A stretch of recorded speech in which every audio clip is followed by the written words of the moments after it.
سحر سے سپہر تک کتاب کے مصنف ڈاکٹر سہیل احمد خان. مزیہ مضمون: ظرافت نگاری جو عمل اور باتیں کرنے پر روشنی ڈالتا ہے. الو انتقام ہماری رگوں میں ایسے کوٹ کوٹ کر بھرا گیا ہے جیسے بلڈ پریشر کے مریض کے خون میں کولیسٹرول اور خون کے اندر انتقام کے چھوٹے چھوٹے ذرات کبھی کبھی اتنا پرجوش کر دیتے ہیں کہ ہمیں بڑا قدم اٹھانا ہی پڑتا ہے. ان انتقام کے ذرات نے پہلی مرتبہ اس وقت ہمیں پرجوش کیا جب ہم نے میٹرک کا امتحان دیا تھا. 10-11 سال پڑھتے ہوئے، ڈنڈے کھاتے ہوئے، کان پکڑتے ہوئے اور ناک رگڑتے ہوئے گزار دیے. ہر ڈنڈے، ہر رگڑ اور ہر جھکاؤ نے ذرا پرجوش کر دیا تھا. اب ہم یہ تمام تجربات آنے والی نسلوں پر کرنا چاہتے تھے، لیکن کسی نے آفر نہ کی. آخر کان کافر ہمیں کرتا آفر. بلاآخر ہم نے یہ فارغ عرصہ ناول اور افسانے پڑھ کر ماضی کی چادر میں لپیٹ دیا. میٹرک کا رزلٹ آیا، ہم پاس کرا پائے.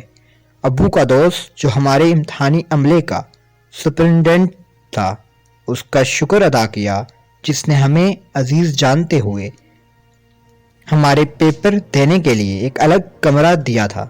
اس میں بھی میرے بڑے بھائی کے دوست بیٹھ کر میرا پیپر حل کرتے تھے. ماشاءاللہ کتنا مہربان نواز تھا وہ شخص، اور وعدے کا پکا. میرے ابو کی طرح ہی اس نے بھی مجھے وہ سہولیات فراہم کی جو میرے ابو نے پچھلے برس اس کے بیٹے کو عطا کر رکھی تھی. میں تو کہانی لکھنا شروع ہو گیا. عدلے کا بدلہ. اگلے 2 سال کالج میں گزار کر امتحان دے کر فارغ تھا. اس امتحان میں سہولیات بڑھ گئی تھی کیونکہ کالجیٹ جو تھا، لیکن یہ عدلے کا بدلہ نہ تھا بلکہ عدلہ سپرنٹینڈنٹ کا، اور ہم نے بدلہ میں اس کے بڑے بھائی کے گھوڑے پر مہر کی صورت میں دینا تھا. اس بار فور ٹائم ہم نے انتظار میں نہ گزارا بلکہ آفر خود لینے اسکول چلا گیا. آفس میں بیٹھ کر نظام تعلیم پر تنقید کی اور اصلاح کے لیے مشاورت نچھاور کر کے آیا. یاد نہیں کیا مشورے دیے، بہرحال کوئی ٹھیک ہی دیے تھے، ورنہ آفر پیسے دے کر بھی نہ ملنے والی تھی. اگلی صبح مجھے بحیثیت استاد اسکول میں جانا تھا. گھر میں آ کر جوتے پالش کیے، کپڑے استری کیے، شیمپو کی پڑیا باتھ روم میں رکھی، تیل شیشے کے سامنے اور کنگھا اس کے اوپر، کیونکہ میرے مشورہ نمبر 1 کے مطابق استاد کی شخصیت بچوں کے لیے ایسے ضروری ہے جیسے شیرخوار بچوں کے لیے دودھ. رات کا کھانا بھی صحیح طریقے سے نہیں کھایا کیونکہ پیٹ میں ہونکیں اٹھتی جیسے دریا کے پانی میں سے مچھلی ہی کی طرح غائب ہو جائیں، لیکن میرے پیٹ کے دریا میں یہ مچھلیاں لگاتار اٹھ رہی تھیں اور کبھی کبھی 2-3 ایک بار اٹھ جاتی اور مجھے باتھ روم جانا پڑتا. باتھ روم میں شیشے کے سامنے لیکچر کی پریکٹس کرتا. مدھم آواز میں رات کو بے شرم مچھلیوں نے نیند بھگا دی. ہم کب سوئے یاد نہیں. صبح ہمارے جاگنے کے ساتھ مچھلیاں بھی جاگ گئی. ناشتہ بھی مچھلیوں کی نظر ہوا. مشورہ نمبر 1 کے لوازمات پورے ہوئے، اور مشورہ نمبر 2 استاد کو ٹائم کا پابند ہونا چاہیے.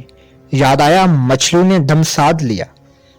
اسی لیے ہم بار بار اپنی زلفوں کو سیدھا کرتے ہوئے، جوتوں کو دھول سے بچاتے بچاتے اور کپڑوں کی سلوٹیں دور کرتے کرتے اسکول کی جانب ایسے چل پڑے جیسے مہمان خصوصی جلسے جلوس میں. راستے میں جتنے دوست ملے دور سے ہیلو ہائے کیا. اسکول پہنچا ضرور مگر مشورہ نمبر 2 کو نظر انداز کرتے ہوئے. پرنسپل صاحب نے مجھے اپنے ساتھ لیا اور کلاس نمبر 2 کو نظر انداز کرتے ہوئے کلاس روم کی طرف چل پڑے جہاں 9th کلاس میرا انتظار کر رہی تھی. پرنسپل صاحب نے میرا تعارف بہت اچھے طریقے سے کروایا اور یہ کہتے ہوئے چلے گئے سر عابد مارا بھی کرتے تھے، اور میرا کچھ وقت کے لیے رعب قائم ہو گیا.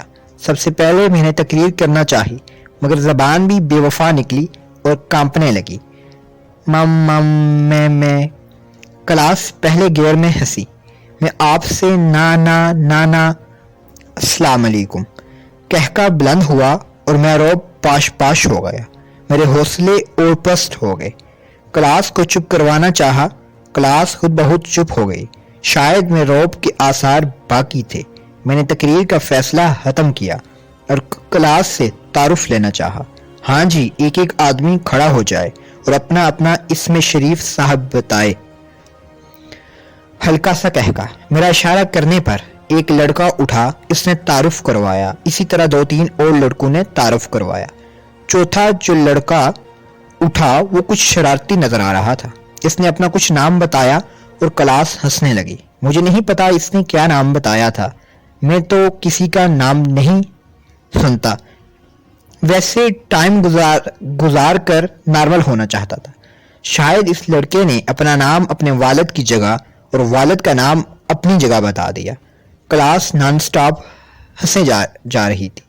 میں ہنسنے لگا. کلاس کی ہنسی مزید تیز ہو گئی. میں نے ہنستے ہوئے غصے میں اپنی طرف سے کلاس سے کہا خاموش. کلاس اور ہنس کر خاموش ہو گئی. جو اسٹوڈنٹ سامنے بیٹھے تھے انہوں نے شاید بہت زور کی ہنسی روکی ہوئی تھی.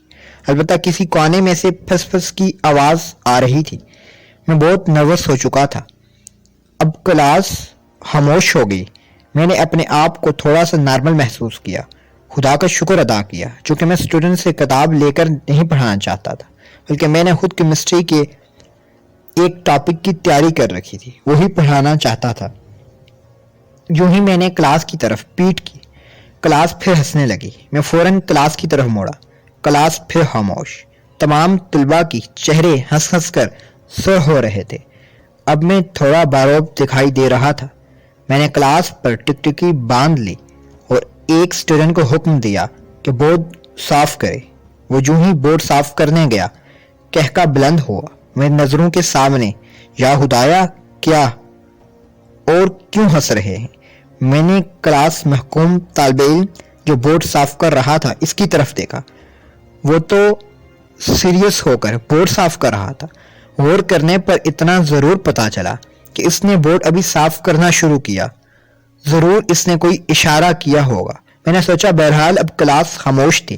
میں نے کوئی پنگا لینا مناسب نہ سمجھا اور بورڈ پر جا کر لکھنے لگا یہ کہتے ہوئے آج ہمارا ٹاپک ہے. لکھنے ہی والا تھا کہ پتا چلا میں نے ہاتھ میں بسکٹ پکڑا ہوا ہے. کلاس پھر ہنسی. اب مجھے پتا چل چکا تھا کہ کلاس کے ہنسنے کی وجہ کیا ہے. میں شرمندہ تھا. کلاس ہنسے جا رہی تھی. دراصل میں نے یہ بسکٹ کھانے کے لیے اٹھایا ہی تھا کہ وہ مہمان صاحب اٹھ گئے تھے. پھر یہ بسکٹ ہاتھ میں ہی تھا. میں بھی پرنسپل صاحب کے ساتھ اسی مہمان کو الوداع کرنے باہر آ گیا تھا اور وہاں سے پرنسپل صاحب مجھے یہاں لے آئے. میں نے صفائی پیش کی. کلاس پھر ہنسی لیکن اب میری بات پر ہنسی دوبارہ تھی. میں بھی ان کے ہنسنے میں شریک ہو گیا اور یوں اس کلاس سے کچھ یاد مشترک ہو گئی. یہ کلاس فری ہو گئی. اب میں نے چاک لیا. بورڈ پر لکھنا چاہا مگر اس سے قبل ایک چاک میرے سر پر لگا. غصہ بہت آیا مگر مڑنا مناسب نہ سمجھا. اگر مڑ جاتا تو اچھا تھا کیونکہ اگلے ہی لمحے 3 چاک اور آ کر میرے سر پر لگے تھے. اس لمحے میں مڑا بھی لیکن کلاس ہنس کر دوہری ہو رہی تھی. میں مسلسل کہے جا رہا تھا شرم کرو، چپ کرو، غیرت کرو. کیا ہو گیا ہے؟ لیکن میرے یہ تمام الفاظ شاید میرے کانوں تک نہیں پہنچ رہے تھے.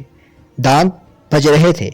کلاس کو کنٹرول کرنے کے وہ تمام طریقے جو میں نے راستے میں سوچے تھے ناکام ہو گئے. المختصر میری آنکھوں میں آنسو آ گئے. ناک بھی بہنے کو تھی. میں نے ناک صاف کرنا چاہی. پوری کلاس مسلسل ہنسے جا رہی تھی. میں نے کوٹ کی جیب میں ہاتھ ڈالا تاکہ ٹیشو نکال کر ناک صاف کی جائے. ہاتھ میں کچھ آیا. ناک صاف کر ہی رہا تھا کہ کلاس کی ہنسی مزید تیز ہو گئی کیونکہ میں کسی کاغذ کے ٹکڑے کے ساتھ ناک صاف کر رہا تھا. سب طلباء اتنی شدت کے ساتھ ہنس رہے تھے کہ ان کی آنکھوں سے پانی بہہ رہا تھا. میں نے موقع غنیمت جانا اور کلاس سے بھاگنا چاہا. دروازے سے نکل ہی رہا تھا کہ 3 چاک آ کر میری گردن پر لگے. ٹل ٹل ٹل اور ساتھ ہی کسی نے فقرہ کہا. بڑا آیا پڑھانے والا۔ میں نے پیچھے دیکھنا مناسب نہ سمجھا کیونکہ اس طرح کوئی چاک آنکھ پر لگ سکتا تھا۔ آفس کے سامنے پہنچا، دیکھا پرنسپل صاحب اینکیں لگائے کوئی دستخط کیے جا رہا تھا۔ میں اسے بتائے بغیر گیٹ سے باہر نکلا۔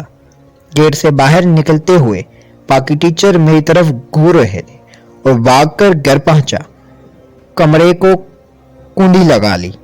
آواز آئی جو ایک وہم تھا، بڑا آیا پڑھانے والا۔ الو، بڑا آیا پڑھانے والا